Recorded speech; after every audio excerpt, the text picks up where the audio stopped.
রোজা রাখছেন আপনি, মিথ্যা কথা ছাড়েন নাই, ধোঁকাবাজি ছাড়েন নাই, অন্যায় করা ছাড়েন নাই। রোজা রমজানে সারা বাংলাদেশের, সারা পৃথিবীতে রমজান আসলে পণ্যের দাম কমাই দেওয়া হয়। খ্রিস্টানরা পর্যন্ত মালের দাম কমাই দেয়।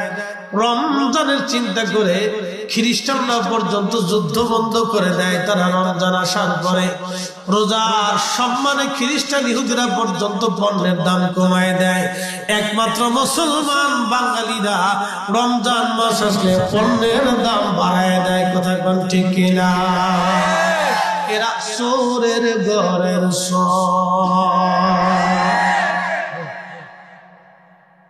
আন্তর্জাতিক সুর, 14 গোষ্ঠী সুর। হঠাৎ করে ডিমের দাম বাড়বে দেখেন। আচ্ছা, ডিমের দাম কেন বাড়ে? মুরগায় কি হরতাল ডাক দেয় যে আমরা ডিম পারবো না, তোরা ডিম পেলে খা? এখন সিস্টেম আছে। আজকে রাত্রিবেলা যে মুরগি ডিম পারবে, কালকে রাত্রে সেই মুরগিতে ডিম পারবে। ঠিক আছে না ভাই? হয়তো 19-20 হইতে পারে, 100 মুরগির ভিতরে 5টা মুরগি ডিম দেয় না, বাকি 95টা ডিম দেয়। আর যারা ডিমের খামারি আছে, মুরগির খামারি, তারা প্রতিনিয়ত ডিম ছেড়ে দেয়, চালান করে দেয়। কারণ ডিম 2-1 দিন থাকলে তো নষ্ট হয়ে যাবে। ঠিক আছে না? তারা প্রতিনিয়ত ডিম কি করে সাপ্লাই দিয়ে দেয়। তারা জানে যে ডিম সাপ্লাই দিয়ে দিলে আমার ভালো। যারা বড় বড় সিন্ডিকেট ব্যবসায়ীকে ডিমগুলি নিয়ে তারা ফ্রিজিং যে সিস্টেমগুলি আছে এটার ভিতরে তারা স্টক করে। দেখা গেছে 3 দিন তারা ডিম ছাড়ে না, বা 7 দিন ডিম ছাড়ে না, ওটা স্টক করে রাখছে। স্টক করে রাখার পরে কি হয়, বাজারে কৃত্রিম সংকট দেখা যায়। আমার ডিমের কোনো চালান নাই, সারা দেশে ডিম নেই, অথচ মুরগি কিন্তু ঠিকই ডিম পাচ্ছে। কত বড় চোরের চোর! এগুলো দরিয়াই দেয় গুলিস্তানের মোড়ে আর যাত্রাবাড়ির মোড়ে সিটকিনি কষা দিয়ে কাপড় চুপড় ঘুরিয়ে ল্যাংটা করে বাটাম চালান দিলে 2-4 দিলে বাংলাদেশ টাইট হয়ে যাবে, সোজা হয়ে যাবে। কথা বল না, ঠিক কিনা? বেশি দরকার নাই তো, 2-4 দরিয়া এনে বাটাম চালান দিয়ে দিলে হয়ে যাবে। বেশি কিছু দরকার নাই তো। কিন্তু কে বাটাম চালান? যে দিবার যাবে তার টেবিলের নিচ দিয়ে মারি দেখতে যাবে। সে চিন্তা করে আমি যদি 2 কোটি পাই তো অসুবিধা কি আছে? ঠিক আছে না? এই জন্য বললাম চোরের ঘরে চোর, এ 14 গোষ্ঠী। তা আপনি কি করবেন? আমরা বলছি মহাযন্ত্রণা। আল্লাহ এই যন্ত্রণা থেকে আমাদেরকে কবে নাজাত দিবে আমরা কেউ জানি। আল্লাহ আমাদের দেশের উপর রহম করুক। সকলে বলেন আমিন। কোটি কোটি গরিব মানুষের কত কষ্ট হয় আপনি জানেন না? যারা জানেন, মধ্যবিত্ত যারা আছে, নিম্ন আয়ের মানুষ যারা আছে, যারা সাধারণত সারাদিন পরিশ্রম করে 500-1000 টাকা রুজি করে, নির্দিষ্ট একটা আয় থাকে, তারা রমজান মাস আসলে, রমজানের বাইরে আসলে তাদের বাজারে গেলে তাদের একটা হিমশিম খেতে হয়, চিন্তায় পড়ে যেতে হয়, পেরেশানির মধ্যে এসে তারা কষ্ট পায়, নিভৃতে তারা কাঁদে, আল্লাহর কাছে বিচার দিতে থাকে। কষ্ট পায় তারা, আল্লাহর কাছে বিচার দেয়।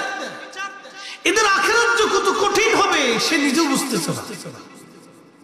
এদের মেহসর যে কত কঠিন হবে সে নিজেও জানে না। আল্লাহ এই সমস্ত নীরব জুলুম থেকে আমাদের দেশের সাধারণ মানুষকে যেন আল্লাহ বাঁচায়। বলেন আমিন। প্রিয় উপস্থিতি হাজিরিন, খুব মনোযোগের সাথে কথাগুলি শোনেন ভাই আমার। আল্লাহ নবী বললেন, সাহাবীরারে, দ্বিতীয় মিম্বরে কদম রাখছি, জিবরাইল এসে বলেন, ইয়া রাসূলুল্লাহ, আপনি নবীজির নাম শুনল কিন্তু দুরূদ শরীফ পড়ল না, সে ধ্বংস হয়ে যান। আমি নবীজি কবুল করে বললাম আমিন। যে আমার নাম শুনলো কিন্তু দুরূদ শরীফ পড়ল না, আপনি একটু চিন্তা করেন আমার নবীর দুরূদের বরকত কত। নবীজির নাম শুনবেন কিন্তু দুরূদ পড়বেন না, আপনার আখিরাত ধ্বংস হয়ে যাবে, আপনার জীবন বরবাদ হয়ে যাবে। এই জন্য আমরা সুন্নিরা ঘরে বাইরে যেখানেই থাকি আমরা রাসূলের দুরূদ শরীফকে প্রাধান্য দেই। আযানের আগেও পড়ি, পরেও পড়ি, মাহফিলে পড়ি, মাহফিলে দুয়ার আগে পড়ি, বাড়িতে মিলাদ দিয়ে দুরূদ পড়ি। কথা বলেন ঠিক কিনা? এরা বেদাতুল ফতোয়া যত দিক ও সাথে আমাদের দেখার টাইম কি আসতে বলেন কেন? জোরে বলেন। আমরা নবীর দুরূদ চলতেই থাকি। কথা ঠিক আছে না? বাড়িতে পড়েন, ঘরে পড়েন, দোকানে পড়েন, মাহফিলে পড়েন, মসজিদে পড়েন, দুরূদ পড়েন। দুরূদ পড়ে দোয়া করলে দোয়া কবুল, দুরূদ পড়লে আল্লাহ বরকত দেয়, দুরূদ পড়লে আল্লাহ রহমত নগদ নগদ দেয়। একটাই আমল যেটা পড়ার সাথে সাথে মদিনার রওজা শরীফে পৌঁছায় যায়, 1 সেকেন্ডও দেরি হয় না। একসাথে বলুন আল্লাহু আকবার। এই জন্য দুরূদ শরীফ পড়লে ওযুর সাথে পড়াটা অধিক উত্তম। দুরূদ শরীফ ওযুর সাথে পড়তেই হবে। আপনি পড়ার সাথে সাথে এটার 1 সেকেন্ড দেরি হবে না, মদিনায় পৌঁছায়। আপনি অন্য কোনো আমল মদিনায় পৌঁছানোর কোনো সুযোগ নেই, কিন্তু একমাত্র ইবাদত দুরূদ সালাম এটা দেওয়ার সাথে 1 সেকেন্ডের ভিতরে রাসূল করিমের রওজা শরীফে এটা পৌঁছায়। আল্লাহু আকবার। না হয় না, আরো জোরে বলেন আল্লাহু আকবার। দুরূদ কি চলবে? দুরূদ সালাম কি হবে? বাড়ি বাড়ি হবে নি? আল্লাহ কবুল করুক বলে না আমি বেদাতের ফতোয়া যত আসুক ওটা এক পাশে রেখে দিই। কি কথা ঠিক আছে না ভাই? ওটা গাট্টি বক্সা করে জমা করে তুই দিন যে থাক, তোমারটা নিয়ে তুমি শুয়ে থাকো, ও তো ছাতা আমার দরকার, তার সাথে ঝগড়া করার তো দরকার। পৃথিবীতে সবাইকে আল্লাহরে মানে, আপনি হিন্দুর ভাই যে ঝগড়া করবেন যে বেটা তুই আল্লাহ মানুষ নাকি, ঝগড়া করার সুযোগ আছে? তো যে মানে না তার সাথে ঝগড়া করবেন কেন? হে বেটা হিন্দু দেখেন সরস্বতীর পূজা বলে কি, সরস্বতী তার বিদ্যা, সেই জন্য সরস্বতীর পূজা দেয়। কালীরে পূজা দেয়, আবার অকদ্দুর কালীরে পূজা দেয়, বলে কালী কি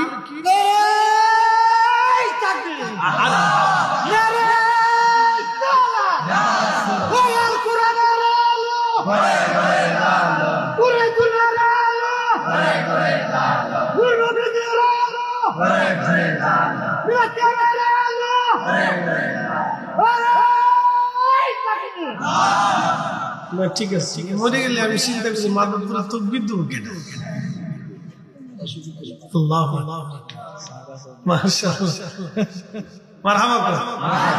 আল্লাহ অসংখ্য হায়াত দিক, বলেন আমিন। তো খুব মনোযোগ দেন।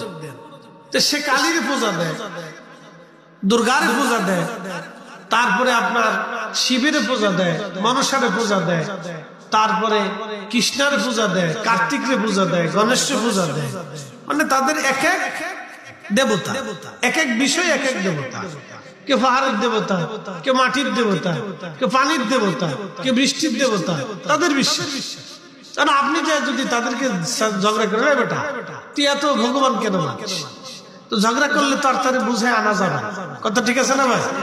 তো যে নবীর দুরুদ মিলাদ পড়ে না, আপনি তার সাথে ঝগড়া করে তারা কিন্তু পথে আনতে পারবেন, আনা যাবে? আল্লাহ দয়া করে যার কালবের ভিতরে ইশকে রাসূল দিয়ে দেয়, তারে আপনি জোর করা লাগবে না, সে এমনি আয়েশা আপনার ঘরে এসে পড়বে। কি কথা বলেন নাকি? ইশকে রাসূল এটা হলো আল্লাহর দয়া। একসাথে বলেন কার দয়া? আল্লাহর দয়া। ঝগড়া করার সুযোগ নেই। তো আপনি দাওয়াত দিবেন, আসলে আসুক, না আসলে না আসুক। যে আপনার জন্য দোয়া করবে সে আপনার জন্য প্রকৃত বন্ধু। কথা ঠিক আছে কিনা? যে আপনারা আজকে যে আলতাফি দাওয়াত দিছে, এই যে দাওয়াত দিছে আপনারা আসছে, আপনারা এসে ওয়াজ শুনতেছেন, দোয়া করবেন। তো যারা দোয়া করবেন তারা হলো মরহুমদের প্রকৃত বন্ধু। কথা ঠিক আছে না? দোয়া তো শুধু মুরাদনগরের জন্য হবে না, দোয়া কিন্তু আশেপাশে সবার জন্য। ঠিক আছে না? তাহলে যারা দোয়া করবে তারা হলো মরহুমদের অরিজিনাল বন্ধু। তারা মরহুমরা কবরে চলে গেছে, কিন্তু আমরা দোয়া করতেছি, আমরা হলাম তাদের অরিজিনাল উপকারের বন্ধু। কথা ঠিক আছে কিনা? আর যে দোয়া মানে না ওটা হলো দুশমন, যে দোয়া করে না এটাও দুশমন। তার দিয়ে কোনো উপকার হয় না, তো যারে দিয়ে উপকার হয় না তো থাকার সাথে না থাকেই না। কি কথা ঠিক আছে না ভাই? এই জন্য যে মানে আপনি তারে মহব্বত করেন, যে মানে না ও সাথে ওদের টাইম নেই। কি কথা ঠিক আছে না ভাই? ও সাঁতার কোনো দরকারও নাই, ও প্রয়োজনই নেই, ওর তালিকার ভিতরে রেখে চলে যায়। ও যাই চা খাই না, বিড়িটা নিয়ে হেতা নিচ্ছে। প্রিয় উপস্থিতি হাজিরিন, 3 নাম্বার প্রিয় নবীজি বললেন সাহাবীরা রে আমি কদম রাখছি। জিবরাইল এসে বলেন ইয়া রাসূলুল্লাহ, ইয়া হাবিবাল্লাহ, যে বাবা মা পাইলো কিন্তু বাবা মা পাওয়ার পরেও খেদমত করে জান্নাত নিতে পারলো না, সে ধ্বংস হয়ে যায়।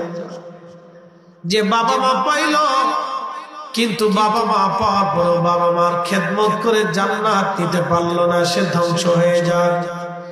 যে বাবা মা পাইল কিন্তু বাবা মা খেদমত করে জান্নাত করাই করে নিতে পারলো না, সে ধ্বংস হয়ে যায়। কত কঠিন কথা, কত কঠিন কথা। যে বাবা মা পাইল, কিন্তু বাবা মা পাওয়ার পরেও যে খেদমত করে জান্নাত নিতে পারল না, সে ধ্বংস হয়ে যায়।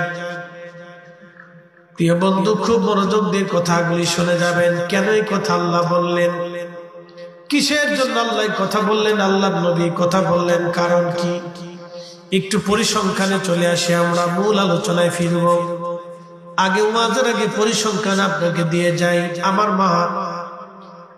মা আমাকে লালন পালন করতে যাইয়া একেবারে ছোট্ট থেকে 7-8 বছর পর্যন্ত আমার পায়খানা পেশাবগুলি মা পরিষ্কার করেছেন।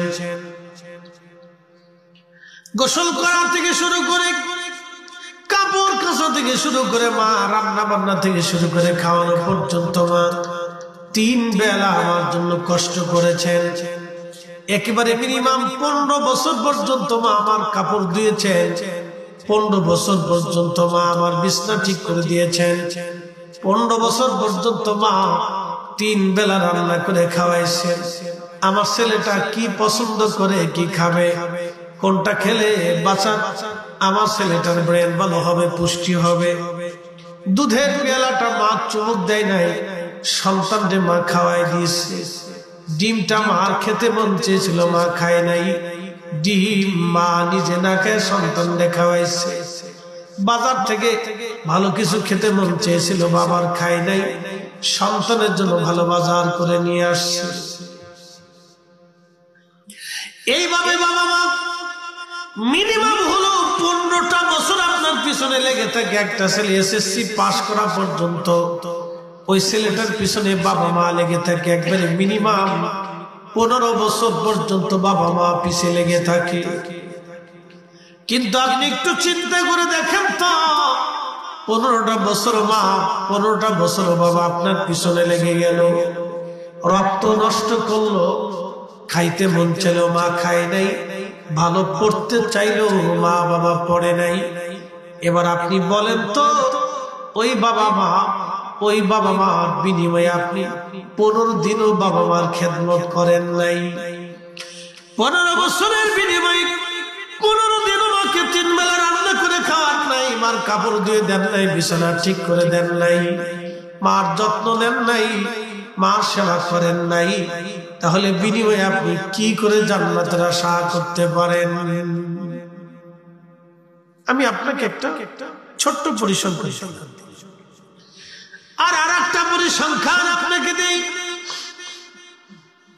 রব্বুল আলামিন আমাদেরকে একটা দোয়া শিক্ষা দিলেন এইভাবে, রাব্বিরহামহুমা কামা রাব্বায়ানি সগীরা।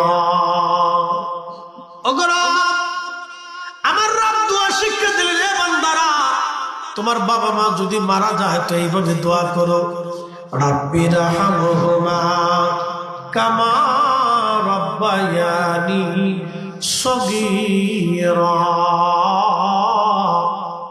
আল্লাহ, তুমি আমার বাবা মারে সেইভাবেই লালন পালন করো যেইভাবে আমার বাবা মা আমাকে ছোট্টকালে কামা ইয়ানি সগীরা, ছোট্টকালে আমার বাবা মা আমাকে লালন পালন করেছিল, তুমি সেইভাবে আমার বাবা মাকে লালন পালন করো জান্নাতে।